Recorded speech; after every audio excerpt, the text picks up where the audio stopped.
हरि ओम। श्रीमन्नारायण नारायण हरि हरि ओम। श्रीमन्नारायण नारायण हरि हरि ओम। श्रीमन्नारायण नारायण हरि हरि ओम। मेरे मित्रों, तब जो है ऋषभ देव बोले इंतज़ार करो, कुछ करूँगा। 2-3 साल निकल गया, बरसात नहीं हुई। तब ऋषभ देव को इंद्र भगवान के ऊपर गुस्सा लगा, हंसने लगे कि बोले इतना अहंकारी इंद्रदेव हो गए हैं। तो अपने योग बल से उसने बरसात कराई। पहले अजनाफ खंड, भारतवर्ष नाम था, अजनाफ वर्ष था, तो इन्होंने खूब बरसात कराई। पृथ्वी हरी भरी हो गई, चारों तरफ राजा का जय जयकार होने लगा। तब इंद्र को जो है बहुत ग्लानि हुई, शर्मिंदा हो गए। अपनी लड़की जयंती को लेकर के आए, बोले कि ऋषभ देव मुझसे गलती हो गई, मैं अपनी लड़की जयंती का विवाह आपके साथ करना चाहता हूँ, आप इसे स्वीकार करो। तब ऋषभ देव ने इंद्र की लड़की जयंती से विवाह किया और महाराज ऋषभ देव के यहाँ 100 पुत्र का जन्म हुआ। उनमें सबसे बड़े लड़के का नाम भरत था, जिसके नाम से भारतवर्ष पड़ा था। अभी बताया था ना, पहले अजनाब खंड नाम था, तिन्हीं बड़े लड़के के नाम से, भरत के नाम से भारतवर्ष नाम पड़ा। तो उनके जो है यानी कि 100 में से 9 पुत्र जो हैं, सबसे छोटा कीटक, उसके 9 पुत्र के सब महान तपस्वी और सब जो है संसार भागवत धर्म का उपदेश किया।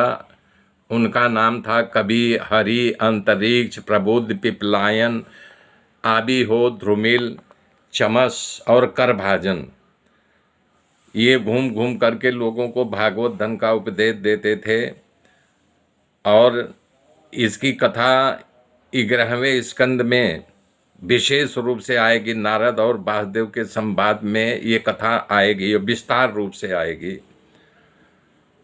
तो महान कर्मकांडी थे। बाकी जो 81 पुत्र थे वो महान कर्मकांडी थे। वो जो थे यज्ञ, हवन, पूजा आदि करवाते थे और ब्राह्मण बन गए थे।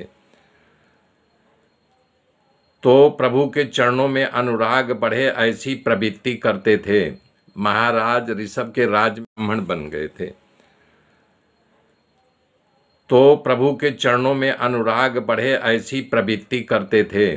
महाराज ऋषभ के राज में उनसे 9 पुत्रों का राजकारभार संभालते थे, परंतु महाराज उन पर दृष्टि रखते थे, तुम लोग क्या कर रहे हो। अलग अलग जगह घूमते रहते थे। अपने पुत्रों को बुला करके उन्होंने उपदेश दिया, हे पुत्रों, मेरी बात ध्यान से सुनो। इस मृत्यु लोक में भगवान ने हम लोगों के ऊपर उपकार करके मानव शरीर को दिया है। ये मानव शरीर दुखमय जीवन जीने के लिए नहीं है। दुख सुख तो प्रारब्ध के अनुसार आता और जाता रहता है, लेकिन हमारा यही है कि भोग तो कुत्ता सूअर भी भोगते हैं, खाना खाते हैं, मैथुन करते हैं, सोते हैं, जागते हैं, चलते हैं, फिरते हैं। लेकिन ये मनुष्य शरीर इसलिए मिला हुआ है कि तुम भगवान को प्राप्त कर लो, आत्मज्ञान को प्राप्त करो। ऐसे पुरुषों का संग न करो जो कि आपको स्त्री की ओर फंसा दे, नरक का दरवाजा खोल दे। भगवान के भक्तों का संग करो, भगवान का पूजा पाठ में रुचि लो, अज्ञान को दूर करो। वासना को क्षीण तब होगा जब क्षीण करना चाहोगे।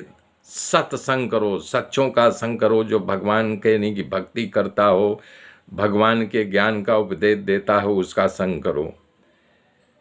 और जो कर्म करोगे तो कर्म जो है शरीर को बांधता है, मृत्यु और जन्म के चक्कर में फंसाता है।